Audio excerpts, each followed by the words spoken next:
Council classes में आप लोगों का एक बार फिर स्वागत है। जैसा कि हमने आपसे वादा किया था कि यूजीसी नेट और जेआरएफ की तैयारी के सिलसिले में हम लोगों ने कई वीडियोस बनाए हुए थे, काफ़ी स्ट्रेटजी हम लोगों ने शेयर की थी, लेकिन जो स्ट्रेटजी थी वो बहुत समेकित और बहुत स्पेशलाइज्ड नहीं थी।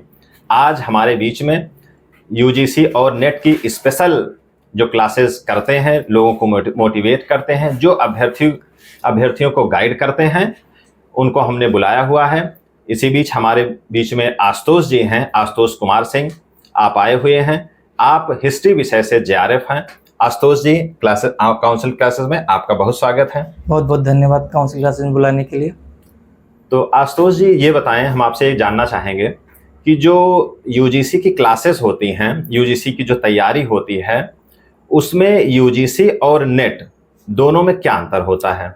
मुझे लगता है आप यूजीसी नेट में नहीं, यूजीसी नेट और जेआरएफ में अंतर पूछना चाह रहे होंगे। ये शब्दावलियां अलग हैं। जी जी, ठीक है।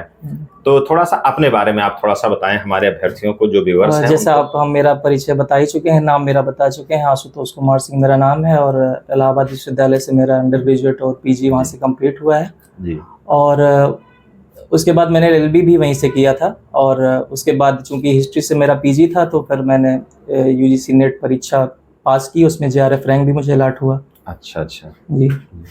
तो जैसे जो हिस्ट्री आप बता रहे हैं, जैसे हिस्ट्री हम लोग पढ़ते हैं, पीजी करते हैं जी, तो उसमें कई स्ट्रीम होती है। जैसे आप मेडिवल हिस्ट्री से हैं, एंशिएंट से हैं जी। तो पीजी आपका किस सब्जेक्ट से रहा? एंशिएंट हिस्ट्री से मेरा रहा। एंशिएंट से रहा जी है। तो हाँ, जो सबसे पहले मैंने प्रश्न किया था, चूंकि जैसे आपने पूछा है उसमें क्लासिफिकेशन के बारे में कि अलग अलग, जैसे एक एंशिएंट हिस्ट्री होती है, एक मेडिवल और एक मॉडर्न। उसके अलावा एंशिएंट में ही एक तो उसमें आर्कियोलॉजी का भी होता है। हाँ, तो एंशिएंट में रहते हुए भी आप दो स्ट्रीम हो जाते हैं, एक कल्चर के उसमें चली जाती है और दूसरी बारी आर्कियोलॉजी में भी स्पेशलाइजेशन उसमें होता है। आप जब एंशिएंट हिस्ट्री करते रहते तभी। तो पीजी करते समय ही? जी हाँ, पीजी जब आपका हो रहा है, आपने ले लिया जैसे एंशिएंट हिस्ट्री, तो एंशिएंट हिस्ट्री में लेते ही शायद, अब मुझे ठीक से एकदम से नहीं याद आ रहा है, लेकिन शायद 1 साल बाद, मतलब 2 साल का जैसे पीजी होता है, तो उसमें फिर यूनिट वाइज रहता है ना आपका सिलेबस। तो उसमें एक समय आता है कि आपको मौका मिलता है कि आप आर्कियोलॉजी उसमें रखना चाहते हैं कि कल्चर रखना चाहते हैं। अगर आप आर्कियोलॉजी लेते हैं तो आप आर्कियोलॉजी की स्पेशलाइजेशन करेंगे एंशिएंट हिस्ट्री में ही। अगर आप कल्चर वाली लेते हैं तो कल्चर की स्पेशलाइजेशन करेंगे। और आप मतलब जब आप यूजीसी नेट जेआरएफ की परीक्षा देते हैं तो उसमें एक आता है कि हिस्ट्री के लिए होता है और एक आता है कि आर्कियोलॉजी के लिए स्पेशल होता है।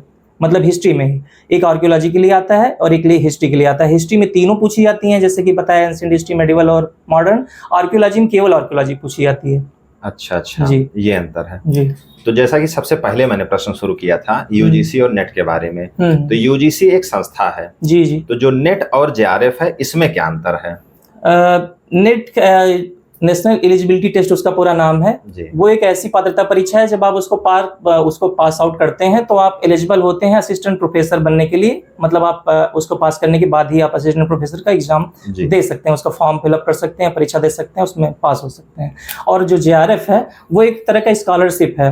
मतलब रफली अगर जितने फॉर्म फिलअप होते हैं उनका 1% सब्जेक्ट में वो जेआरएफ रैंक अलॉट करते हैं, जितना भी फॉर्म पड़ता है। जी। और अगर मेरे अनुमान से सही है, शायद 3% के लगभग नेट अलॉट करते हैं, जितना भी फॉर्म पड़ा रहता है, जितना टोटल एप्लीकेंट जितने रहते हैं जी उसमें। जी। तो जैसे जो नेट हो जाते हैं जी उनके लिए, और जो जेआरएफ हो जाते हैं उनके आगे जो तैयारी होती है, जो भी मान लीजिए। वैसे मैं एक और चीज सर इसमें जोड़ना चाहूंगा कि पहले जो ये परीक्षा होती थी उसमें यूजीसी नेट और जेआरएफ अलॉट होता था, या अगर आप क्वालिफाई करते थे तो हायर रैंकर्स जेआरएफ होते थे और उसके बाद जो दूसरी कैटेगरी होती थी वो नेट होती थी। लेकिन अब उसमें बदलाव हो गया है, अब उसमें एक तीसरी कैटेगरी भी जुड़ गई है।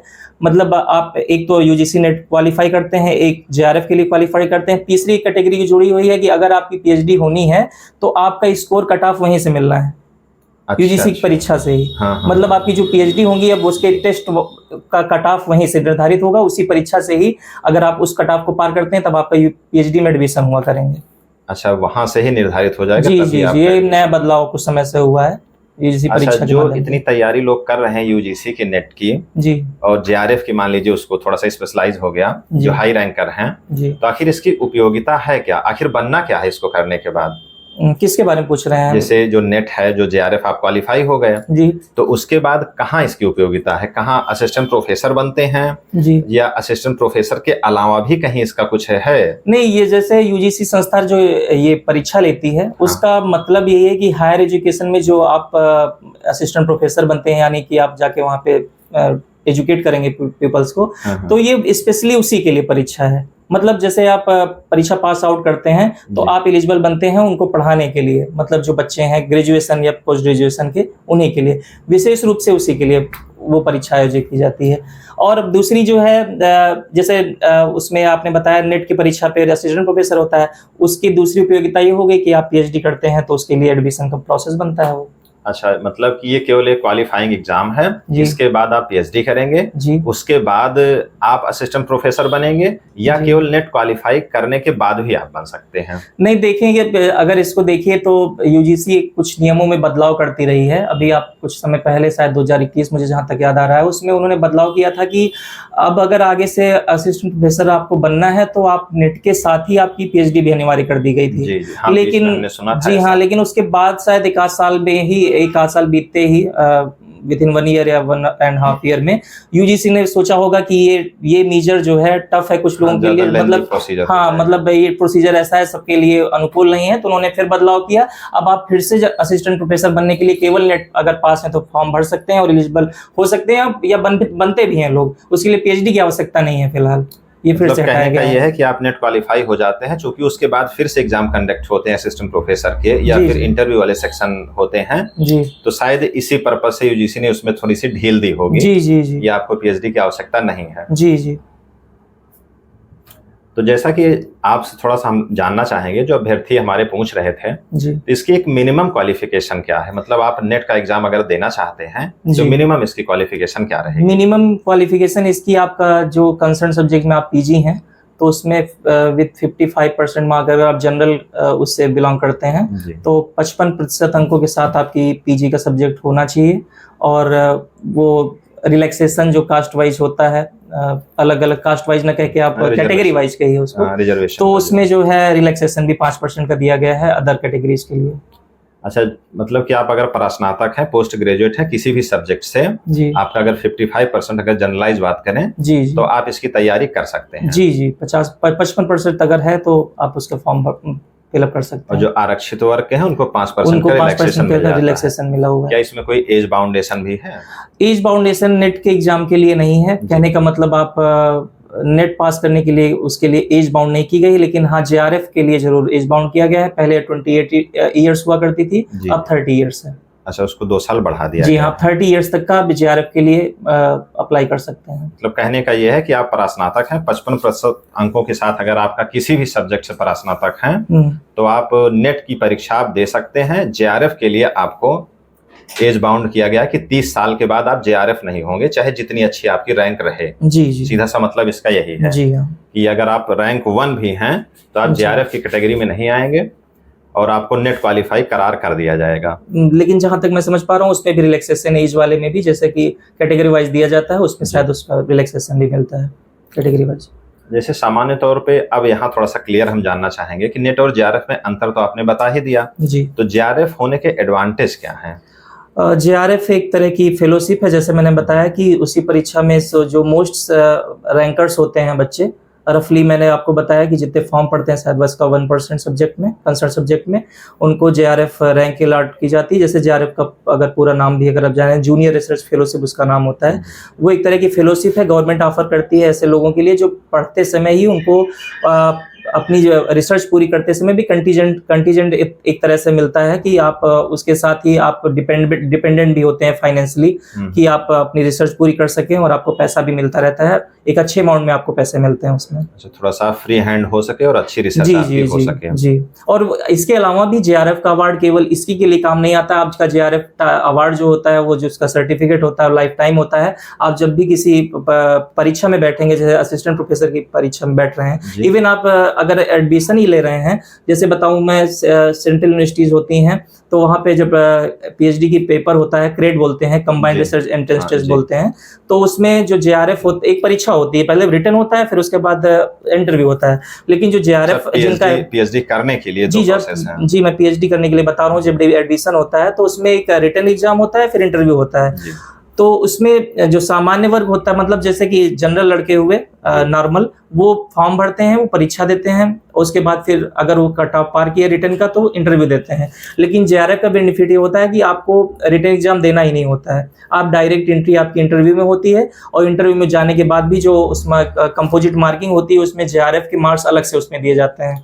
अच्छा जी हाँ, एडमिशन में आपको सहूलियत मिलती है, आपको स्कॉलरशिप में पैसे अच्छे मिलते हैं। उसके अलावा जब आप असिस्टेंट प्रोफेसर की परीक्षा देने जाएंगे तो वो सर्टिफिकेट आपके लिए एक वेटेज की तरह होता है, वहां भी अतिरिक्त आपको मार्किंग उसकी मिलती है। कई चरणों में आपको उसका लाभ मिलेगा। आप ये मत सोचिए कि केवल उससे आपको पैसे ही मिलते हैं, उससे आप वो जो अवार्ड लेटर होता है, वो सर्टिफिकेट होता है, आपकी ताउम्र आपके साथ रहता है, और जब भी आपकी उसको जरूरत रहती है उसमें जहां भी वेटेज लगते हैं आपको प्राप्त होते हैं, चाहे पीएचडी के एडमिशन में हो, चाहे असिस्टेंट प्रोफेसर की परीक्षा में हो, दोनों जगह। जैसा कि अभी आप बता रहे हैं कि जो इंटरव्यू होता है वो अपना यूनिवर्सिटी वाइज होता है। अगर आप पीएचडी करना चाहते हैं, एडमिशन लेना चाहते हैं जी, तो आपने अभी चर्चा की है, तो इसी में लगे हाथ हमने कहा कि क्लियर कर लिया जाए कि जो इंटरव्यू का पैनल होता है जी पीएचडी में एडमिशन के लिए जी, क्या वो उसी विश्वविद्यालय के ही लोग रहते हैं या वहां बाहर से भी कुछ लोग आते हैं? अब इसमें तो जैसे कि जो वहाँ की काउंसिल्स होती हैं, यूनिवर्सिटीज की एग्जीक्यूटिव काउंसिल हुई, एकेडमिक काउंसिल्स हुई, तो जैसे रूल्स रेगुलेशंस बना रखी होती हैं, अलग अलग यूनिवर्सिटीज का अलग अलग हो सकता है। फिलहाल जहाँ तक मुझे लगता है कि जब एडमिशन प्रोसेस होता है तो उसमें यूनिवर्सिटीज के लोग ही रहते हैं। उसमें यूनिवर्सिटीज के लोग में मतलब ये रहता है कि जैसे आप जिस सब्जेक्ट्स में कर रहे हैं, मान लीजिए एंशिएंट हिस्ट्री भी जब मेरा हुआ था, तो एंशिएंट हिस्ट्री के अलावा मेडिवल से भी उसमें आमंत्रित है सदस्य, और लोगों को भी बैठाया जाता है। ये नहीं कि केवल आप ही का डिपार्टमेंट इन्वॉल्व होता है, उसमें जो टीम बनती है पैनल में, उसमें वेरियस डिपार्टमेंट के लोग भी आ सकते हैं, वीसी के द्वारा अन्य लोगों को भी, एक्सपर्ट को भी उसमें रखा जाता है, शामिल किया जाता जी है। नहीं, इसका कारण ये है, जैसे इसका पूछने का मेन कारण ये है कि हमने जैसे देखा कि कई बार इस पे ये होता है कि जो पैनल होता है या जो अभ्यर्थी होते हैं, खास करके उन्हीं विश्वविद्यालय से पढ़े हुए जो अभ्यर्थी होते हैं उनको ज्यादा वेटेज हमने देखा है। होता क्या आरोप लगे हैं। नहीं, इस ये बात कुछ हद तक सही भी है, मतलब एक यही कारण नहीं बनता एडमिशन का, लेकिन कहीं ना कहीं जैसे आप जिस यूनिवर्सिटीज में पढ़े हैं तो वो अपने बच्चों के प्रति सॉफ्ट कॉर्नर जरूर रखते हैं, किसी भी यूनिवर्सिटी का। हाँ, बस यही इतना तो कहने का वो सॉफ्ट कॉर्नर रखने की वजह से, या आपको बाई फेस जानते हैं, तो मतलब अगर वही लोग बैठे हुए तो थोड़ा सॉफ्ट कॉर्नर रहता है। लेकिन ये हम नहीं कह सकते कि बाहर के लोगों या बाहर यूनिवर्सिटी का एडमिशन नहीं होता है, हाँ, बिल्कुल होता है। लेकिन वो जो आप बात कर रहे हैं वो उसमें सत्यता कुछ अंश तक जरूर है कि उसमें वेटेज कुछ ना कुछ होता है। ये किसी भी संस्था में, आप केवी में जाइए, आप केवी के पढ़े हुए बच्चे हैं, इंटरव्यू दे रहे हैं, तो वो सॉफ्ट कॉर्नर रहता है। अब आप जिस यूनिवर्सिटी में बैठे रहते हैं तो उस यूनिवर्सिटी के लोग अगर बैठे हुए हैं तो उसमें सॉफ्ट कॉर्नर रहता है, वो एक नेचुरल प्रोसेस है। तो जैसा कि अभी जून में जो परीक्षा हुई है नेट की, वो परीक्षा संपन्न हो गई है, तो इसके बाद जैसा कि हमने स्टडी किया है कि साल भर में नेट की 2 बार परीक्षाएं होती हैं। जी, 2 बार परीक्षाएं, जून में, एक दिसंबर में। तो जो दिसंबर में परीक्षा अब होनी है जी, तो अभी लगभग मान के चलिए कि 5 महीने का समय है जी। तो अभी जो अभ्यर्थी तैयारी करना चाह रहे हैं दिसंबर के लिए, तो क्या स्ट्रेटजी अपनाएं 4 से 5 महीने में? ऐसा वो क्या करें कि 5 महीने में क्या नेट या जेआरएफ दोनों को टारगेट कर सकते हैं? जी, स्ट्रेटजी अगर किसी ने फॉर्म डाला है और वो एज वर्ग में अभी बाउंड, मतलब जो डेट वो ईयर किया गया रहता है, 30 इयर्स तक आपको जेआरएफ मिलता है। अगर वो मौका है तो जरूर ही वो चाहता है कि, मतलब अगर स्टूडेंट चाहता है कि मैं नेट के साथ जेआरएफ भी हो जाऊं, जिससे मेरा एडमिशन होने पर मुझे पैसे भी मिले साथ में कंटीजेंट के रूप में। तो क्या आपका क्या प्रश्न था? जैसे कि अभी 5 महीने में क्या स्ट्रेटजी बनाएं कि वो क्वालिफाई कर ले जाएं? क्या वो नेट के लिए समझ गया मैं। स्ट्रेटजी देखिए सबकी अलग अलग हो सकती है, उसमें कोई अगर पहले से प्रिपरेशन में है तो उसकी स्ट्रेटजी अलग हो सकती है, क्योंकि उसको एक्सपर्टाइज कुछ ना कुछ रहेगी। अगर कोई न्यू कमर है तो उसकी स्ट्रेटजी बिल्कुल अलग हो सकती है उसके लिए। तो स्ट्रेटजी सबके लिए अलग अलग है। वही मैं बता रहा हूँ कि जैसे न्यू कमर है उसके लिए, वो जो एकदम से स्टार्ट करेगा तो उसको सबसे पहले देखना चाहिए, क्वेश्चन पेपर अपने ले लीजिए जो प्रीवियस ईयर के हैं, जो हुए हैं, और आप सिलेबस और क्वेश्चन पेपर, ये किसी भी एग्जाम के लिए रूल है। अगर आप कोई भी कॉम्पिटिटिव एग्जाम दे रहे हैं तो उसमें आप सिलेबस और जो है प्रीवियस ईयर क्वेश्चन पेपर्स, उससे ही आपको आइडिया लग पाता है कि आप पहले उनको देखिए कि लेवल क्या है इस परीक्षा का। आप देखिए, फिर आप जब उसके कंसर्न की पढ़ाई चालू करते हैं, कंसर्न सब्जेक्ट्स की और उसकी एकेडमिक बुक्स की, जी तो जो है आप जब पढ़ते रहते हैं तो आपको आइडिया लगता रहता है कि आप जो पढ़ रहे हैं क्वेश्चन वहां से उठे थे। जब आपको क्वेश्चन याद आते हैं, सामने से दिखते हैं, जब आप पढ़ते रहते हैं, तब आप समझ पाते हैं कि देखिए कहाँ से पढ़ना है मुझे। पेपर के स्तर के हिसाब से अपना एक टारगेट सेट जी, करें, जी। उस हिसाब से ही वो समझ पाएंगे कि क्या हो पाएगा, कितनी तैयारी हम कर पाएंगे। जी। जैसे इसका पैटर्न, इसका सिलेबस क्या है, मतलब जैसे पैटर्न इसका क्या है? सिलेबस का, परीक्षा का प्रारूप कुछ ऐसा है कि जो है इसमें 2 पेपर होते हैं। जी। बहुत पहले समय में 3 पेपर हुआ करते थे, लेकिन कई सालों से बदलाव करके कई बार हमने देखा है कि इसका पैटर्न बड़ा बदलता रहा है। बदलता रहा है, लेकिन जो पहले एक समय तो याद होगा आपको कि एक समय रिटन एग्जाम हुआ करता था जी। इसका। उसके बाद फिर जो है ऑब्जेक्टिव हो गया। ऑब्जेक्टिव जब से होता था तो उसमें 3 पेपर होते थे, एक first paper, second paper, third paper. First paper सबके लिए यूनिक था, एक ही पेपर सबके लिए होता था, और सेकंड और थर्ड जो कंसर्न सब्जेक्ट का रहता था। सेकंड पेपर जो था उसी सब्जेक्ट में मीडियम टू मॉडरेट रहता था, और जो थर्ड पेपर रहता था वो टफ लेवल रहता था उसका। फिर जो है बदलाव करके फिर 2 पेपर कर दिए गए हैं। अब पहला एक फर्स्ट पेपर है, उसमें 50 क्वेश्चन होते हैं और वो 100 नंबर का होता है, और जो दूसरा क्वेश्चन पेपर रहता है उसमें 100 क्वेश्चन रहते हैं और वो 200 नंबर का रहता है। कुल 300 अंक का पेपर परीक्षा प्रारूप है। जी हाँ। अच्छा, पहले जो इसका पैटर्न होता था, जहां तक मुझे याद है, कि जो फर्स्ट पेपर था वो क्वालिफाइंग नेचर का था। जी। क्या शायद अब पैटर्न ये बदल गया है? क्या सारे पेपर को मिला करके कट ऑफ तय होता है इसका? कैसे कट ऑफ पूछ रहे हैं? जैसे जो इसका फर्स्ट पेपर होता था जिसमें जी। वो रीजनिंग और सारे जो है अभिरुचि जी, के जी, प्रश्न जी। आते थे, जी। तो जहां तक मुझे याद है कि वो पहले केवल क्वालिफाइंग था, जी। या अब भी क्वालिफाइंग नहीं, क्वालिफाइंग नहीं है, उसके मार्क्स जुड़ते हैं। अच्छा, उसके मार्क्स जी जुड़ते जी हैं। जी, मार्क्स जुड़ते हैं। जी। उसका जब पहले भी था, जब 3 पेपर हुआ करते थे तब भी मार्क्स जुड़ते थे। अच्छा, तब भी मार्क्स तब भी जुड़ते मार्क्स थे। जुड़ते थे। जी। तो अभी जो जून की परीक्षा हुई है यूजीसी नेट की, जी। तो वो ओएमआर बेस्ड हुई है। इसके जी। पहले सीबीटी टेस्ट हुआ करता था। जी हाँ। तो जैसा कि हम देख पा रहे हैं, कैसा क्या कारण हुआ कि पहले, सबसे पहले तो ओएमआर था, जी। उसके भी पहले रिटन था, फिर ओएमआर आया, फिर इन्होंने कंप्यूटर बेस्ड कर दिया, जी। अब फिर ओएमआर पे क्यों आ गए हैं? इसके पीछे क्या वजह देखते हैं? इसके पीछे वजह का कुछ, जो नेशनल टेस्टिंग एजेंसी जो इसकी परीक्षा कराती है, एनटीए, जी जी, तो शायद जो है नीट की परीक्षा भी वही कराती है। हाँ हाँ। तो उसमें कुछ विवाद हुए थे, जिसकी वजह से केवल ये जून वाली परीक्षा ही ऑफलाइन हुई है। अच्छा अच्छा, जो आप बता रहे हैं कि कंप्यूटर बेस्ड नहीं हो पाया, लेकिन भविष्य के सारे पेपर संभावना है कि सीबीटी ही होंगे, ऑफलाइन नहीं होंगे वो, मतलब जो है उस पे नहीं होगा। अच्छा, आपकी नजर में किसमें प्राथमिकता आप देखते हैं? मुझे तो लगता है कि आजकल के बच्चे जो है टेक्नोलॉजी फ्रेंडली होते हैं, तो उनको कंप्यूटर बेस्ड टेस्ट में कोई समस्या नहीं आएगी, और कंप्यूटर बेस्ड टेस्ट जो है वो ज्यादा बेहतर है, मुझे लगता है। मतलब फ्यूचर का क्राइटेरिया जो भी सिस्टम बनेगा वो वही है, इस हिसाब से जो फिट नहीं भी है, जी जी, तो उसको अपने आप को फिट करें। उसमें एक तो कुछ समय की मुझे बचत जान पड़ती है कि जी, उसमें कोई गोला नहीं रंगना है, आप उस पर टिक किए, सेव एग्जिट करके आगे क्वेश्चन पे बढ़ गए। और उसका एक फायदा मुझे ये भी जनाई पड़ता है कि चीटिंग की एकदम मिनिमम संभावना और वो खत्म होती जाती है उस पर, क्योंकि जब ओएमआर बेस्ड टेस्ट पेपर होता है तो उसमें कुछ ना कुछ बातचीत की संभावना, अगल बगल कुछ ना कुछ लोग तलाशी लेते हैं, और जब कंप्यूटर बेस्ड टेस्ट होता है तो वो अपनी स्क्रीन पे फोकस रहने के अलावा, अपने क्वेश्चन पेपर और अपने क्वेश्चन के फोकस रहने के अलावा अगल बगल बात करने में बिल्कुल सक्षम नहीं हो पाते। तो उससे जो थोड़ा और पार्शियलिटी आई है, और जो है ज्यादा अच्छा है, मुझे लगता है कि सीबीटी टेस्ट ही होना चाहिए। हालांकि अभी जितने आरोप लगे हैं, जैसे नीट का एग्जाम हुआ, सीबीटी होता है वो भी, उसका पेपर लीक हो गया, तो लेकिन ये है कि आने वाले फ्यूचर में उसके लिए भी कुछ अच्छा तंत्र बनाया जाएगा। जी हाँ जी, सुधार उसी के अंदर ही करना पड़ेगा, जो भी करना है उससे दूर नहीं जाया जा सकता है। टेक्नोलॉजी का जमाना है तो उसी में रहना है, वापस ओएमआर पे आना ठीक नहीं। मैंने बताया ना, जैसे आपको उसमें की चीटिंग की संभावना और मिनिमम हो जाती है सीबीटी में जाने की। संभावना है, लेकिन उसकी तुलना में बहुत कम है, बहुत कम है, मतलब बहुत ही कम है। आप हमेशा ही, आप कभी अगर आपने देखा होगा टेस्ट दिए होंगे तो आप अपनी स्क्रीन पे फोकस्ड रहते हैं, आप बिल्कुल भी बात नहीं करते हैं। अगर कहने का मतलब ये है कि उसमें जो चीटिंग की संभावना है उसको मिनिमम करने में एकदम बहुत आसानी है, सुविधा ज्यादा है कि उसको मिनिमम किया जा सकता है। जी जी। तो हम आपसे आशुतोष जी यह जानना चाहेंगे कि जो जेआरएफ है, जो फेलोशिप उनको मिलती है, तो क्या आप जब जेआरएफ क्वालिफाई हो जाते हैं तो तत्काल वो मिलना शुरू हो जाती है, या उसका प्रोसीजर है कुछ? नहीं, उसका प्रोसीजर है। मतलब आप जेआरएफ होते हैं तो आपको पहले उसमें भी, जैसे आपने बताया कि बहुत सारे बदलाव नियमों में हुए हैं। जी। तो जैसे आप जेआरएफ जब क्वालिफाई हो जाते हैं नेट के साथ, तो आपको 2 साल का समय मिलता था पहले, कि जी।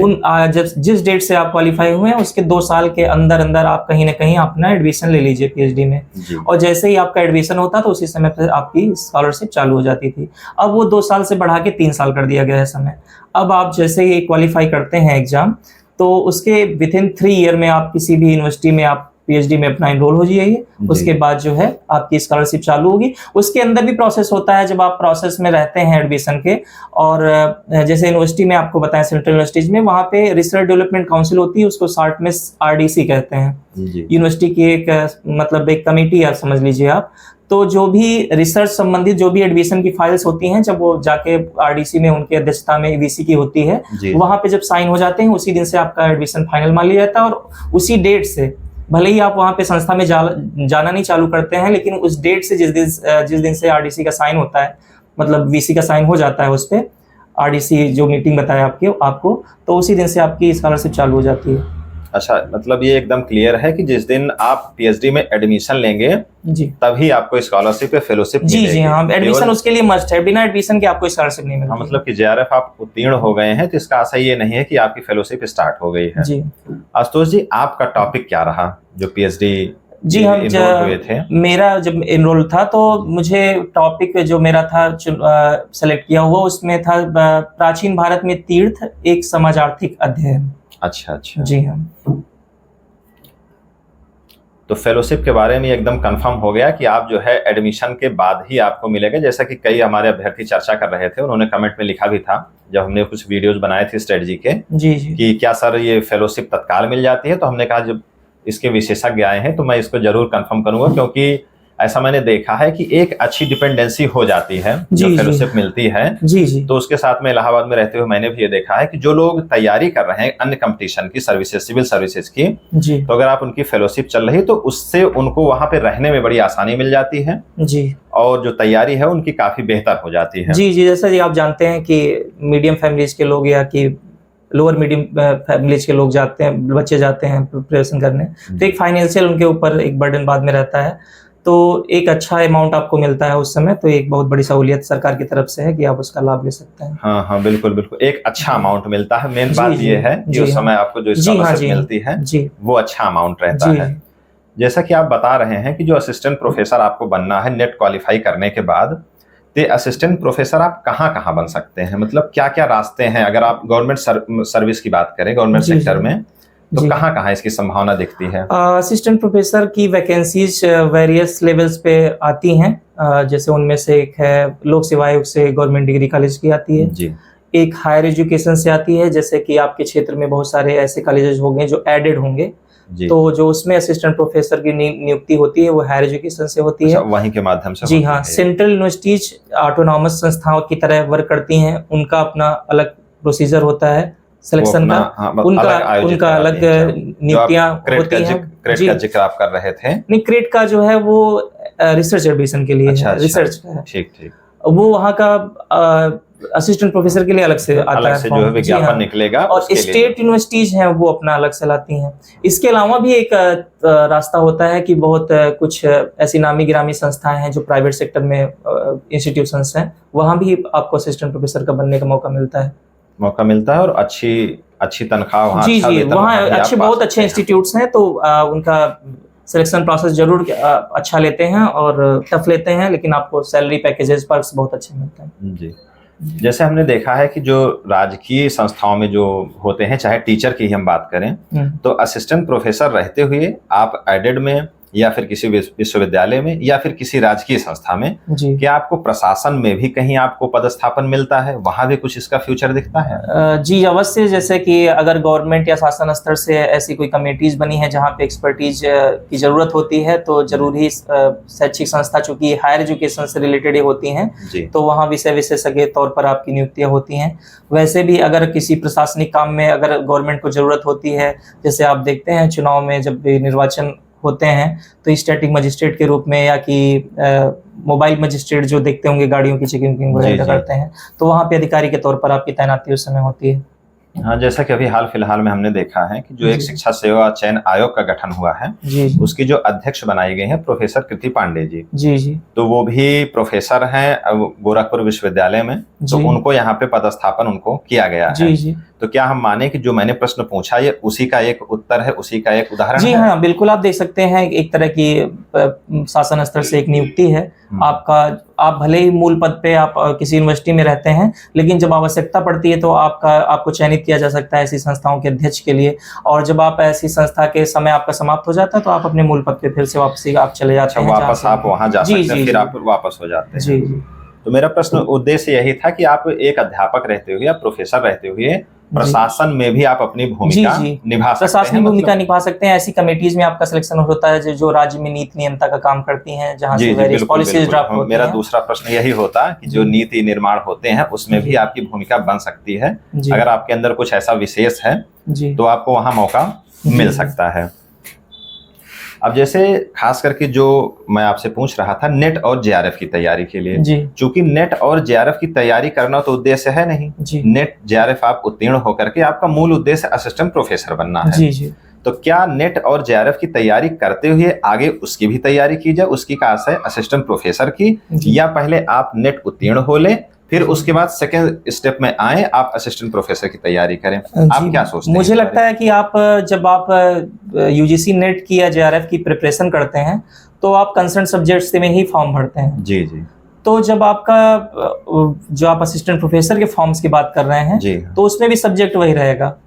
तो आपको वो कहने की जरूरत ही नहीं है कि मैं असिस्टेंट प्रोफेसर की तैयारी कर रहा हूँ। आप यूजीसी की जब तैयारी करते हैं तो उस सब्जेक्ट की तैयारी आपके असिस्टेंट प्रोफेसर की खुद ब खुद साथ में चलती रहती है। तो जैसा भी आप बता रहे थे कि जो नेट की तैयारी है, मान लीजिए आपका हिस्ट्री से था तो उसमें तीनों इतिहास से प्रश्न आएंगे नेट में, लेकिन क्या असिस्टेंट प्रोफेसर का जो पेपर होता है उसका सिलेबस क्या है? क्या वो एक ही स्ट्रीम से रहेगा या तीनों से रहता है उसमें? नहीं, जैसे आप अगर परीक्षा मतलब आपके पूछने का आशय है कि जब आपने एडमिशन लिया था तो आपने किसी स्ट्रीम में लिया था? नहीं, जैसे कि आप पीजी आप एंशिएंट हिस्ट्री से हैं। जी जी। तो आप जब नेट की तैयारी कर रहे हैं तो आप तीनों हिस्ट्री पढ़ रहे हैं, क्योंकि सिलेबस में तीनों है। तो जब आप असिस्टेंट प्रोफेसर का फॉर्म भरते हैं तो क्या उसमें तीनों हिस्ट्री से आता है या आपने जिससे पीजी किया है केवल उसी से आएगा? नहीं, आप जब वैकेंसी आएगी तो वैकेंसी वो अलग अलग से ही आती है, अलग अलग से ही आती है। तो आपके प्रश्न भी उन्हीं सब से मतलब आपको वहीं से, अगर एंशिएंट हिस्ट्री ले रहे हैं तो एंशिएंट हिस्ट्री से ही आपके मतलब कि हाँ कहने का आशय मेरा यही है कि नेट में आपको तीनों पढ़ना पड़ेगा।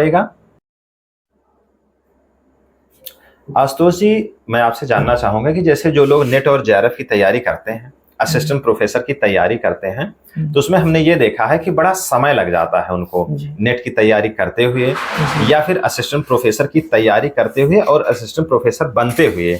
हमने देखा है कि इस बीच में बड़ा लंबा समय बीत जाता है। तो इसके पीछे क्या कारण आप समझते हैं?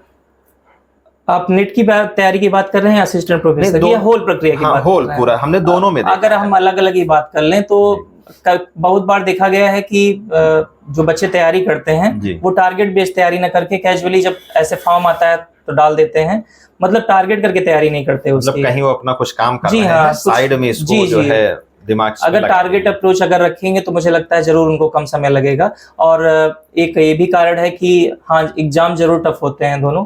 मतलब अगर जब आप पीएचडी के लिए जाते हैं नेट का एग्जाम देने या कि आप जो असिस्टेंट प्रोफेसर का रिक्रूटमेंट का एग्जाम देते हैं तो सीट्स कम होती हैं, हायर एजुकेशन के एग्जाम है और एक तैयारी का अच्छा लेवल डिमांड होता है और कंपटीशन का जमाना है तो बहुत सारे लोग हैं।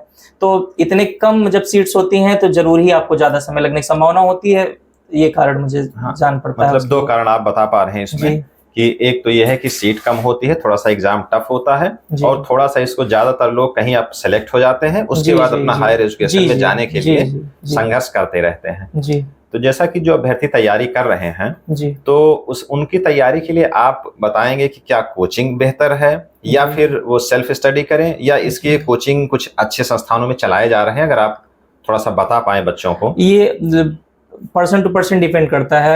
अगर सेल्फ मोटिवेशन इतना है तो आप सिलेबस और क्वेश्चन पेपर को देखते हुए और अच्छी बुक्स का सहारा लेते हुए तैयारी कर सकते हैं। अगर आप खुद को सेल्फ मोटिवेटेड उतना नहीं रख पाते हैं, आप इतना टाइम टेबल अपना सिक्योर नहीं रख पाते हैं और उसको जी। फॉलो नहीं कर पाते हैं, तो जरूर आप कोई कोचिंग फॉलो कर लें, जिससे आप अगर रोज रोज उससे जुड़े रहेंगे तो आपको जरूर बेनिफिट होगा। मतलब थोड़ा सा गाइड वहाँ गाइडेंस आपको वहाँ से जी मिल जी, जाएगी, आपको तो वहाँ आपकी पे तैयारी बना बनाया थोड़ी सी- मिलता है, रोज आप इंगेज रहते हैं, कहीं फीस पेमेंट किए रहते हैं, तो आप जी। जरूर उसको देखना चाहते हैं। बात जी, बात जी। उतनी है। अगर सेल्फ मोटिवेशन अगर आपका उस लेवल का है तो अब मुझे नहीं लगता कि इसके लिए जरूरत होगी। हाँ, मतलब एक स्ट्रेटजी वहां से मिल जाती है। थोड़ा सा जो जिस टॉपिक के बारे में बात कर रहा था कि जो ज्यादा समय लग जाता है, जी तो जी शायद अगर किसी संस्थान से वो सहायता लेते हैं जी तो वो समय थोड़ा सा कम लग सकता है। जी जो न्यूकमर हैं, जो अभी तैयारी जिन्होंने शुरू की है यूजीसी नेट की, जी। तो उनके लिए क्या आप सजेशन देंगे, खास करके बुक और टाइमिंग के बारे में, कितना समय वो इसके लिए दें और क्या बुक्स रहें उनकी कि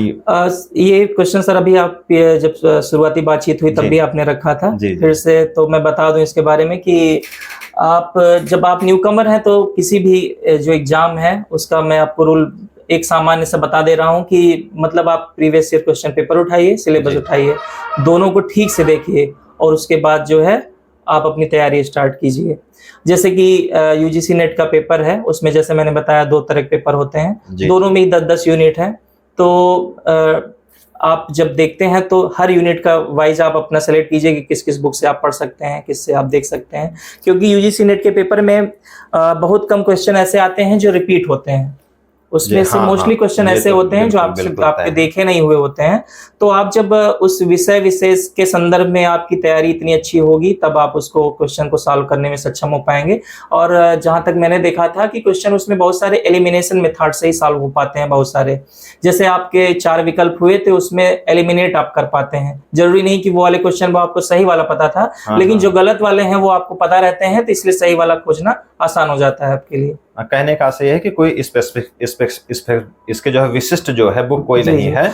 आप जी। जो सामान्य तौर पे जो आप पढ़ते हैं, जैसे आप जी, पीजी जी। से जो सब्जेक्ट आपका रहा है, जी न्यूकमर खास करके जी। वहीं से अपनी तैयारी शुरू करें। बाद में जा करके वो अपना चाहे शार्ट नोट्स के माध्यम से या कहीं कोचिंग के माध्यम से अगर कुछ जी, विशेष जी। उनको मिल पाए जी तो वहीं से तैयारी करें।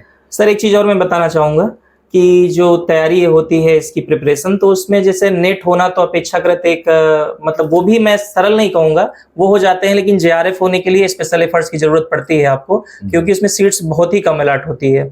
तो बहुत कम, जैसे मैंने बताया 1% पूरे ऑल ओवर इंडिया में जी, जी। जो है सेलेक्ट होते हैं। तो आपको जेआरएफ होने के लिए जो है दोनों ही पेपर में बढ़िया करना पड़ता है। जैसे आप नेट में हैं तो आप दोनों पेपर्स में जो है किसी में आप कम हो गए, किसी में ज्यादा आपने संभाला जी, तो आप जी। नेट बन जाते हाँ, हैं, नेट नेट आपको क्वालिफाई जैसे हो जाता तैसे है। हो गया नेट। लेकिन अगर आपको जेआरएफ अगर क्वालिफाई करना है तो आपको दोनों ही पेपर संभालने पड़ेंगे बेहतर तरीके से।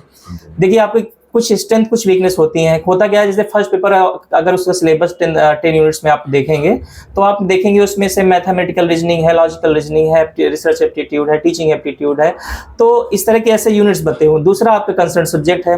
तो अगर आपको जेआरएफ अगर क्लियर करना है तो आपकी सब्जेक्ट में तो तैयारी है ही है, आपको फर्स्ट पेपर बहुत अच्छा करना भी होगा। अच्छी पकड़ आपको बनानी पड़ेगी। जी हाँ, बहुत अच्छा करना पड़ेगा अब उसके जैसे लिए। टाइमिंग की अगर बात करें, कोई जी। न्यूकमर है, तैयारी कर रहा है इसकी, जी। तो कम से कम कितना समय वो पढ़े, जैसे उसको लगे कि हाँ, जैसे अन्य कंपटीशन में लोग बताते हैं कि 8 से 10 घंटे हम पढ़ रहे हैं, जी, कोई जी। 15 घंटे पढ़ रहा है, तो इसमें तो कितना सर समय वही आप रूल देखते इसमें हैं? भी अलाउ होता है। आप कितना क्वालिटी आपकी कितनी है, मतलब आप जो पढ़ रहे हैं कितना गहनता से आप उसको अपने दिमाग में रख पा रहे हैं चीजों को। कई बार होता है कि लोग हो सकता है 6, 7, 8 घंटे पढ़ रहे हैं, उनका नहीं निकले, और कई लोग होते हैं 4 घंटे भी पढ़ रहे हैं तो उनका निकल जा रहा है हाँ, एग्जाम। मतलब कितना वो गेन तो कर पाते हैं। जी हाँ, उसको व्यक्ति कितना रिसीव कर सापेक्ष पाते हैं। टाइमिंग जी जो है हाँ, व्यक्ति सापेक्ष है कि ये कितना टाइमिंग ये समय। आपको ऐसे नहीं बताई जा सकती। आप बेहतर ज्यादा पढ़ने का जरूर प्रयास कीजिए, क्योंकि इसमें बताया कि जैसे कि एग्जाम थोड़ा टफ होता है, तो आप जितना ज्यादा पढ़े रहेंगे उतना ही ज्यादा संभावना होगी आपकी होने की। आशुतोष जी, हम आपसे जानना चाहेंगे जी कि जैसे आपने तैयारी की थी, जी। तो उसमें आप कहाँ कमी पाते हैं, कि क्या आपसे कमी रह गई कि आप उसको थोड़ा सा कम समय में कर पाते, या फिर आप अभी इसी परीक्षा के संदर्भ में बात कर रहे हैं? हाँ, केवल यूजीसी और जेआरएफ जी, के, जी। स्पेशली जो हमारी जो क्लास है वो उसी जी, के जी, पर्पज जी, से जी। है। असिस्टेंट प्रोफेसर के बारे में हम लोग चर्चा कर देते हैं कि मूल लक्ष्य तो वही है। जी जी। जी। तो मैं बताऊंगा कि जब मैंने पीजी के बाद शुरुआती दिनों में अपना यूजीसी नेट दिया था, जी। तो मेरा क्रैक नहीं हो पाया था। इवन एक आध बार तो 1-2 नंबर से नहीं हो पाया जी, शायद, जी। मुझे याद जहाँ तक आ रहा है। तो मैं उसमें पाता हूँ कि मेरा तैयारी का लेवल जरूर नहीं था उस समय, जी। उस लेवल का कि निकल जाता। अगर रहा होता तो जरूर निकलता। उस समय उतना ज्यादा आगे आता कि मेरा निकल जाता। हाँ, क्योंकि इसकी और जो मिनिमम क्वालिफिकेशन वो पीजी है कि अगर आप जी। परास्नातक हैं तो जी, तुरंत आप जी। परीक्षा देते हैं तो आप हो और सकते जब हैं। मेरा हुआ तो मैं बताऊं कि मैं उस समय इसकी टारगेट पढ़ाई नहीं कर रहा था। मतलब मैं इसी के लिए पढ़ाई नहीं कर रहा था, कॉम्पिटिटिव एग्जाम की तैयारी कर रहा था। और उसी के दौरान जब पेपर आया तो मैंने इस पे थोड़ा फोकस किया, तो फर्स्ट पेपर मेरा अच्छा गया और सब्जेक्ट अच्छा गया, इस वजह से मुझे जेआरएफ रैंक अलॉट हुआ। अच्छा, आपने अभी चर्चा कर दी इसी बीच में कि कॉम्पिटिटिव एग्जाम की, जी तो क्या जो यूजीसी नेट की जो लोग तैयारी कर रहे हैं, जी जी जेआरएफ की जो तैयारी कर रहे हैं, जी तो क्या उसके साथ कंपटीशन की भी तैयारी कर सकते हैं? स्पेशली कंपटीशन का मैं नाम बता दे रहा हूँ, जी जैसे टीजीटी, पीजीटी, ईएलटी, जी क्योंकि जी यहाँ पर भी विषय से विशेषज्ञ ही होते हैं, खास करके पीजीटी जी में। अगर आप कॉम्पिटिटिव एग्जाम जैसे पीसीएस हैं और समकक्ष परीक्षाएं हैं, जी उनके साथ तो मुश्किल होता है थोड़ा तैयारी को जी समायोजित करना। जी लेकिन अगर आप टीजीटी पीजीटी और एक टीचिंग की जो तैयारी होती है, उसमें अगर उसके साथ अगर तैयारी करना चाहें तो बिल्कुल ये सही है, क्योंकि उसी कंसर्न सब्जेक्ट की आप तैयारी करते हैं वहाँ पे, उसके साथ केवल फर्स्ट पेपर को ही एक्स्ट्रा तैयार करना पड़ता है। मतलब ये है कि अगर आप नेट और यूजीसी से कंडक्ट जो भी परीक्षाएं हो रही हैं उसकी तैयारी आप कर रहे हैं, जी जी या फिर आप असिस्टेंट प्रोफेसर की भी तैयारी कर रहे हैं, तो उसके साथ आप ईएलटी और जीआईसी के जो भी एग्जाम है, चाहे राजकीय के हों और जी टीजीटी पीजीटी के हैं, जी उसकी आप तैयारी कर सकते हैं, आपको करना भी चाहिए। जी मेरे जी समझ से ये अच्छी राय जी रहेगी। अगर आप उस समय तैयारी करें, जैसा मैंने बताया कि कंसर्न सब्जेक्ट वही रहता है, जी, तो बिल्कुल आप उसकी तैयारी साथ में दे सकते हैं। जब एग्जाम आए तो आप उसके चूंकि पदों की संख्या यहाँ पर ज्यादा रहती जी है, जी तो थोड़ा सा होना आसान है कि जी कम से कम एक नौकरी आप जी अध्यापन के क्षेत्र में अपनी पक्की जी समझें। जी तो खास करके अब धीरे धीरे हम लोग एकदम अंतिम पड़ाव पे हैं, तो कुछ और बातें थोड़ी सी रह गई हैं जो अभ्यर्थियों के मन में बार बार गूंजा करती है कि जो नए बच्चे हैं जी वो तैयारी कहाँ से शुरू करें? क्या ग्रेजुएशन से या जी पीजी से, या ग्रेजुएशन और पीजी हो जाए उसके बाद नेट की तैयारी वो शुरू करें? मुझे लगता है कि ग्रेजुएशन के बाद आपका कंफर्म सब्जेक्ट आप पीजी जब आते हैं तब होता है कि किस सब्जेक्ट से आप नेट की परीक्षा देंगे। जी तो आप अच्छा ये होगा कि आप जब पीजी में आप सेलेक्ट कर लेते हैं सब्जेक्ट, उसके बाद जैसे फर्स्ट ईयर आपका होता है उस समय से आप तय कर लें कि मुझे उसका एग्जाम देना है। अपेयरिंग में एग्जाम होता भी है, जब आप अपेयरिंग में होते हैं पीजी सेकेंड ईयर में, तो उस जी, साल हाँ परीक्षा हाँ। आप दे भी सकते हैं उसकी। तो अच्छा, आप फर्स्ट ईयर से ही तैयारी, जैसे आप सब्जेक्ट चूज करते हैं तो उसी समय से उसकी तैयारी स्टार्ट कर सकते हैं। मतलब मेरे समझ से ये एक ऐसा एग्जाम है जिसको आप हाई स्कूल और इंटर से टारगेट नहीं कर सकते हैं। जी जैसे कि हमने कंपटीशन एग्जाम में देखा है जी कि लोग चाहे आईएएस हो या पीसीएस की तैयारी हो या अन्य चीजें हैं, जी उसको हाई स्कूल इंटर से ही लोग रन कर रहे हैं, एसएससी का एग्जाम हो, जी वहां से वो फोकस तैयारी उनकी चल रही है। लेकिन अगर आप नेट या असिस्टेंट प्रोफेसर के तरफ आप रुख कर रहे हैं, जी तो आफ्टर ग्रेजुएशन ही आप क्लियर कर सकते हैं कि जी, आपको जी। क्या करना है। जी तो अंत में कुछ ऐसी बातें हैं जी जिनके बारे में जो भी हम साक्षात्कार के लिए जो लोग आते हैं, जो विशेषज्ञ हम बुलाते हैं, वो लोग अपना समय यहाँ पर देते हैं। तो अंत में वो 2 शब्द हम चाहेंगे कि अभ्यर्थियों के लिए, खास करके न्यूकमर के लिए, जी क्योंकि जो तैयारी कर रहे हैं 3-4 साल से 5 साल से, उनके पास कुछ टिप्स, कुछ गाइडेंस हो जाते हैं। जी जी तो जो न्यूकमर है उनके लिए आप क्या करना बताना चाहेंगे, स्पेशली केवल नेट और जेआरएफ के संदर्भ में, कि वो क्या करें?